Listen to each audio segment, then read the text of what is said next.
The happiest day of my life was my diaconate ordination. In high school, I fell in love with the church. I loved everything that she stood for. I loved her wisdom. I loved her history. Just loved the church. By the time I got to diaconate ordination, that's when I got to make my promises to give my entire life, the rest of my life, to the church. It is, in a very direct way, analogous to marriage vows. In marriage vows, two people give their entire lives to each other. That's what I did at my diaconate ordination. I made marriage vows to the church. And as many of you would identify your wedding as one of the happiest days of your life, my marriage to the church was the happiest day of my life. So, you can imagine that if the church is hurting, I am hurting. If my bride is in pain, that does not go well for me, and I feel that deeply in my heart. I know that this year of Partners in the Gospel has been particularly difficult for all of us, that everything seems upended and chaotic. That everything that we thought was going to be fine, everything that had been working, it's just not there anymore. And we have some things that we can still hold on to, and hopefully you have enough community with those in the pews that you can endure it. But priests running around all the time, and not having the priests at different events, and all of these changes we're contemplating with mass changes and even more stark changes in the future, it's hard, and it causes us to hurt. So I would point us to our first reading. Theologically, the church is the New Jerusalem. The literal Jerusalem is the center of the worship of God in Judaism, the center of the chosen people of God, the place to which He calls all of His chosen people together multiple times a year for worship. That continues in the new dispensation, the New Testament, post-Christ. God chooses a people, that's you, through baptism, and He calls those people together for His worship. That's here, in the church. And so the church is the New Jerusalem. What Isaiah says in our first reading is true in his time for the literal Jerusalem, but is prophetically true today for the church. And he says this: "Rejoice with Jerusalem and be glad because of her, all you who love her. Exalt, exult with her, all you who were mourning over her." Jerusalem is under siege in the time of Isaiah. And so when he says, all you who were mourning over her, that's everybody. They were all mourning and weeping for the future of Jerusalem. When we hear that, prophetically, what we're hearing is, if you are mourning over the church, if you are struggling with what our future looks like, what our present looks like, the message of Isaiah is rejoice and exalt. Why? Because the message of Isaiah broadly, and his prophetic message for us today, is that God never abandons His people. If God chose you to be a member of His chosen people, if God called you together to worship Him here, then why would He abandon you after that call? God does not abandon His people, and God does not abandon His church. And so even if we are mourning, and even if we are struggling, our faith tells us that ultimately that mourning and struggle must turn into exaltation and joy, because God does not abandon us. God will take care of us, and He will bless us with abundance. "Lo, I will spread prosperity over Jerusalem like a river, and the wealth of the nations like an overflowing torrent." That's a promise to you. That's a promise to the church of today, that God will bless us with abundance. Now, we have to be careful Because we don't want to fall into prosperity gospel thinking. It's an approach to Christianity that's especially prevalent in the United States. Prosperity gospel thinking says the more faithful you are to God in this life, the more you will prosper in this life. So, if you just name it and claim it, then you can get whatever you want from God. And if you don't get it, it means you're not faithful. If you give a ton of money to the things of God, then your bank account should be overflowing. And I don't think my experience of Christianity tells me that that is not what God means when he talks about abundance. Instead, he says this: as nurslings you shall be carried in her arms and fondled in her lap. As a mother comforts her child, so will I comfort you. In Jerusalem you shall find your comfort. The reason we're struggling is because we want the church to be a place of comfort. And change and chaos, everything being upended, it means that it's not a comfortable place. But I want you to think about that analogy.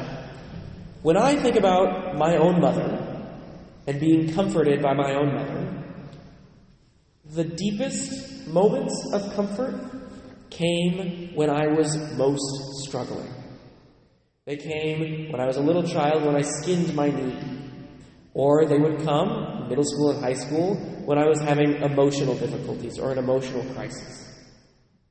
That comfort comes not because we don't have any struggles, not because there are not sacrifices, but exactly because there are struggles and sacrifices.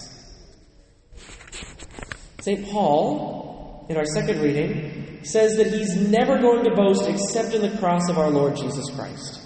His vision of an abundant Christianity is not a Christianity without struggle.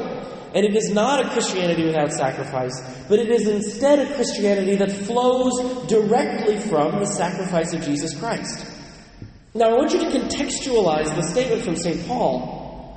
He was writing this at a time when people were actively being crucified by the Romans. It would not have been foreign to him to walk into a major Roman city and have crucified people lined up along the main road into that city as a display of Roman power and as a statement of what's going to happen to any of those who defy the Romans.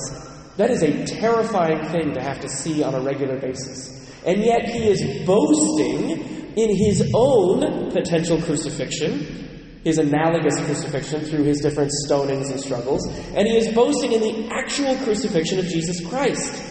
That is a crazy thing to do in this time. Why? Because he knows that salvation comes from the cross, and he's boasting in his salvation. And he knows that if salvation comes from the cross, if salvation was won for us by the suffering of Jesus Christ, then our salvation is impossible without suffering. And our salvation is impossible without sacrifice. And our salvation is impossible without discipline and struggle. And so he boasts in the discipline and the struggle and the sacrifice, because he knows that it is only there that we can glimpse Jesus and receive salvation.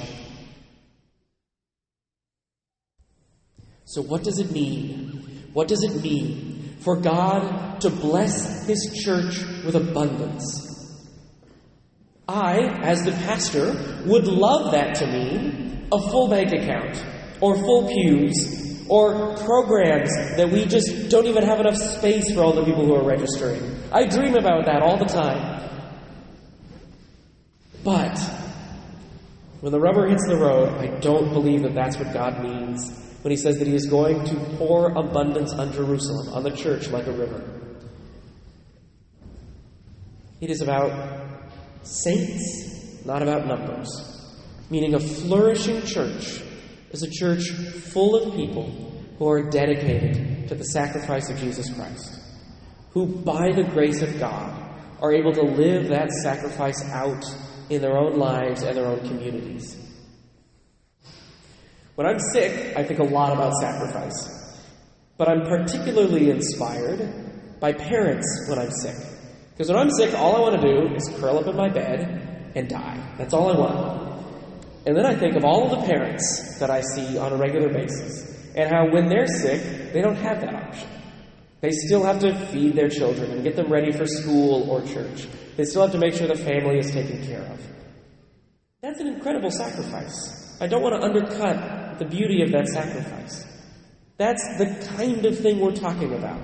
A church full of saints is a church full of people who understand the sacrifice of Jesus and live that sacrifice out in their daily lives, in their families, in their communities, in their workplaces, in their society. That's what abundant and flourishing church looks like. I don't want 2,000 people at Mass if they're not dedicated to the cross of Jesus Christ. I want 200 people who are dedicated to the cross. That's a flourishing and abundant church. How do we get there? 2 ways. First, we have to embrace our cross. We have to realize this life is not going to be comfortable for us. And we have to realize that God's faithfulness to His people, the fact that He is never going to abandon us, is not judged by the comfort of our life. In our gospel, Jesus says that He's sending His disciples out as sheep among wolves. This world is marked by sin. This world is marked by a tendency to run from its Creator, to run from God. And so those of us who preach salvation, those of us who try to bring the world back to God, we will be opposed and we will be hated. And from time to time, we will be crucified. Jesus didn't go to the cross because He wanted to. He went to the cross because the forces of His day, the leaders of the Romans and the leaders of the Jews, opposed His message and put Him there. And if we follow Jesus, we should expect the same for us. So step 1 for a flourishing church, we have to embrace the cross. We have to embrace that salvation comes from sacrifice, that suffering will be part of our Christian time, our Christian expression. Not because God doesn't love us, not because God isn't going to bless us, but it's in fact through the suffering that God blesses us. Those of us who have seen it, and I've seen it, and I'm sure many of you have seen it, we know that when God is present, the suffering doesn't even feel like suffering anymore. It feels like salvation. And that's exactly the point. Second, we have to take seriously what Jesus does in the gospel. He sends out 72. Now, these 72 are not the apostles. It specifically says here, at that time the Lord appointed 72 others, other than the apostles. These are disciples. So the priests and the bishops are successors to the apostles. You are the successors to the disciples. He's sending you out. This gospel is for you. And what does He do? Well, He sends them out. He says, carry no money bag, no sack, no sandals, and greet no one along the way. That is a very hard ask. That is a very hard ask. He sends them with no resources, trusting fully on the providence of God. In order for us to flourish, in order for us to see and rely on the providence of God, to see His abundance and how He is going to bless us, we have to leave behind those things that encumber us. In Partners in the Gospel, those are 3 things. It's the idol of building, it's the idol of Mass time, and it's the idol of priests. What we want, what we believe, is that I will only be comforted if I can continue to go to Mass at the same place, at the same time, with the same guy, every weekend. That's what we believe, and that encumbers us. We cannot be blessed if we hold too tightly to that. We have to believe that God will not abandon His people, that God has not abandoned His people, but we have to look for Him where He can be found. And if we look too hard at our idols, and if we look too hard at the things that encumber us, then we will not see how the Lord is blessing us today.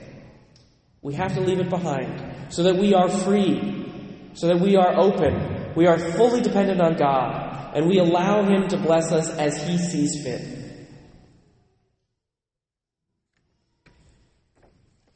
My friends, the unfortunate reality is that I cannot promise you that things are going to get better. In fact, I am absolutely convinced that they are going to get worse. We have to pray desperately on our knees every day that the Lord would send more laborers into His harvest. We have to. That's the only way it's going to get better. We've been doing that for a while. It hasn't happened yet. Maybe we need to do more time on our knees. However, even though I can't promise you that the institutional expression of the church is going to get better, I can promise you that God does not abandon His people. That you can exult and rejoice with Jerusalem, with the church, because God is present to us. God is constantly blessing us. You might find Him in your families, in your friends, in your community. You might find Him in your own small sacrifices or large sacrifices. You might find Him in a Bible study. You may still find Him here. God allow that our faith would be deep enough that we would come only for the Eucharist, no matter what the Sunday experience is like. But my promise to you is that you will find the Lord. If you look for Him, you will find Him, because He has not abandoned you, and He has not and will not abandon us.